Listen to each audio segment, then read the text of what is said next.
Hi guys, it's Ty. I just wanted to do my video on worst things about being a teenage parent slash young mother or a pregnant teen. I did do some notes, so if you see me looking over here, I'm just looking at my laptop.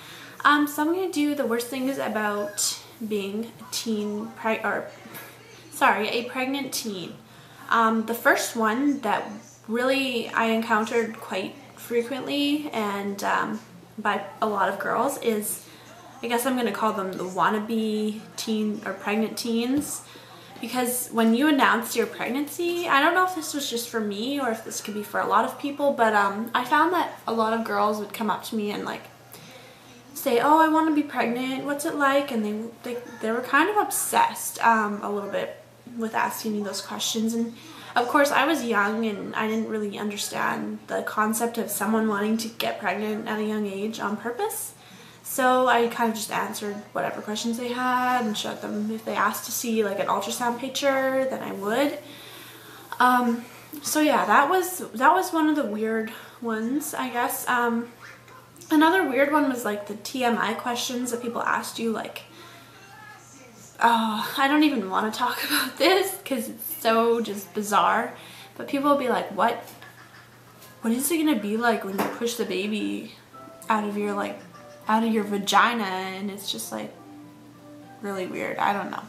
And they would like ask what it feels like and stuff like that. It's bizarre, but yeah. So I'm gonna move on because, of course, well, another weird one about pregnancy is, I guess, your friends asking you if they can be in the room when you give birth. And I mean, that's such a vulnerable and personal time for me, at least it was. And I felt like really bad for saying, you know, I don't want you in the room and here's why, and it's because you're not that personally close to me and I kind of just wanted my mother. So that was weird. And so after the baby was born, Gracie was born, sorry, I got, like, one of the worst things about the teen parenting part is every time I took her out, I would seriously have every old lady I ran into say, oh, you look so young, why do you have a baby so young? And they would go on and on and on about it, and it was just ridiculous. And everyone tries to give you advice, which is, some of it's helpful. Like, my grandma gave me a lot of really good advice and I used it all.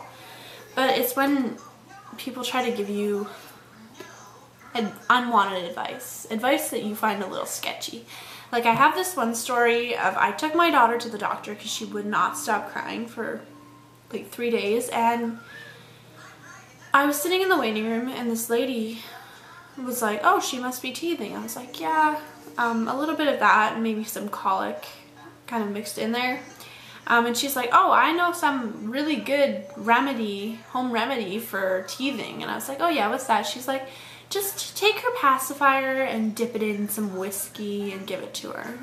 And like, just, that was the most horrible advice someone ever gave me. Giving your child like an hard alcoholic beverage on their soother. And she's like, oh, or you could just take a cloth and dip it in the whiskey and rub it all over their teeth or all over their gums. That's just horrible advice. Don't do that. That's bad. So yeah, that was weird. And finally, the one last thing that I want to talk about, which was and still is my biggest pet peeve, is when people that your parents know or people that your friends know are pregnant, and like, oh, lots of older women. This is very common in older women. Not older women, but 25 to 35 or whatever age people have children in. And I had a few of these where everything that happened during my pregnancy and my birth and my child's development had to be a competition. Everything. So if I had 2 scares of labor during my pregnancy, and every time I would go into the hospital and people would be like, oh, is the baby all right and everything? I'd get like an inbox or an email or a phone call or a text.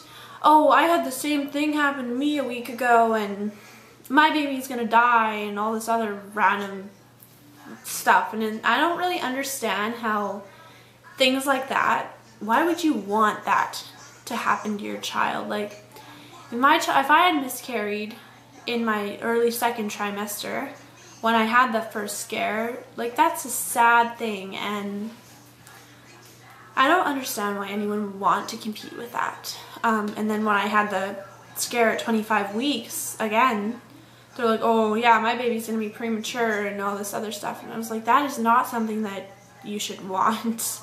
And that's kind of freaky. Like, it's like they have, what is it, Munchausen syndrome by proxy, I think that's what it's called. It's pretty much where people like purposefully make themselves sick, or they'll purposely make their kids sick just so they can get like attention and medical attention. And I'm pretty sure one of the ladies that I knew does that, because a couple of weeks ago I ran into her, and her daughter's 1 more month older than mine, and she's made up so many stories that I know are not true because I've asked people in her lives, and we all know it's not true. And she said that her baby almost died at birth, and honestly, if that had happened, then she would not have gone home 12 hours after she gave birth. And the baby would not have gone home that 12 hours either. My birth went quite smoothly, besides the meconium and the heart rate deceleration, which did not lead to a C-section. So, I mean, it wasn't that serious, I guess. But, yeah. I'm getting so lost in what I'm talking about. Anyway, this lady, yeah. Pretty sure she has this because I saw her a month ago, and her child looks emaciated and starved. And she was bragging on Facebook, I guess, about how small her child is, because a week ago I had posted that Grace was finally 25 pounds.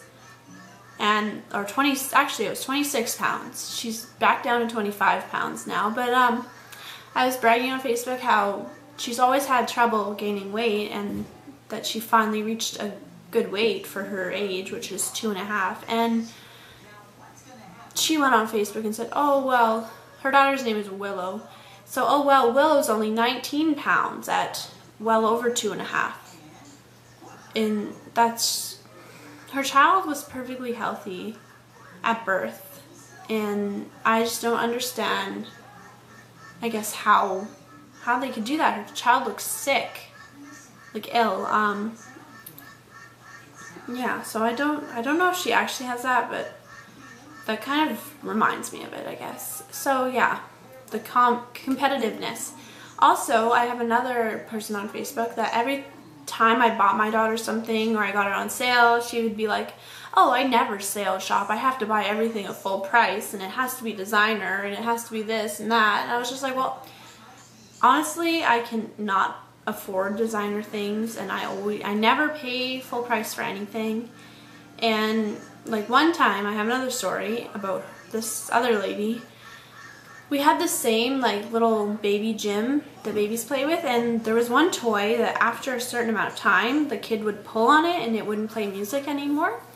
And she was complaining about that on Facebook. I was like, oh, that happened to mine, but you know, Grace still plays with it. And she's like, oh, well, we just threw ours in the garbage. I was like, well, why wouldn't you just donate it if you don't want it anymore? She's like, oh, we don't donate anything. Like, I hate that so much.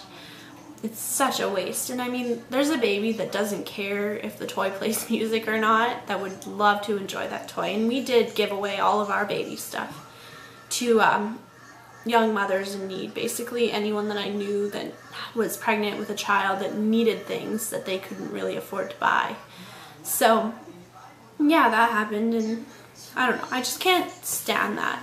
I can't stand the competitiveness. Like, if my child walks, why do you have to comment saying your child walked 3 months before my child? Like, Grace didn't walk till 14 months, and I had all of these ladies saying, oh, there must be something wrong with her.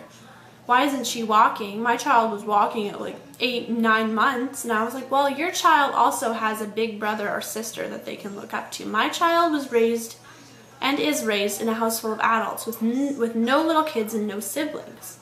And she did eventually walk because my other friend, who is definitely not competitive, brought her kids over, and Grace kind of copied their other little girl who was 1 year older than her. So yeah, that is kind of I'm sorry it turned into a rant, but honestly those are the worst things that I personally have encountered when just in raising my child in general. And something that I did to deal with that is just to call people out on it. Yes, I'm young.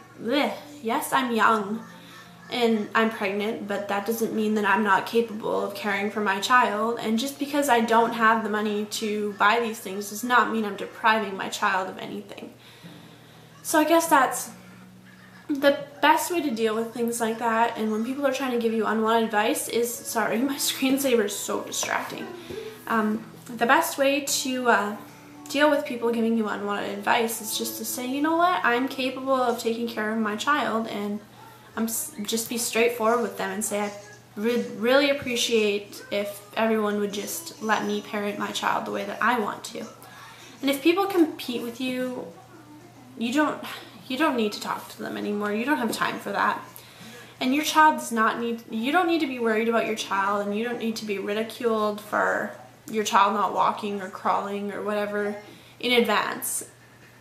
So yeah, I mean, it's great to brag about your children, but if you see someone else's brag and then you decide to like outdo them, then what's the point in that? Just let kids be kids and let parents be parents, and kids all develop at their own rate. So yeah, that is pretty well my worst things about being a teenage / young mother and sorry, this is so hard to say, and a pregnant teenager. Thank you, bye!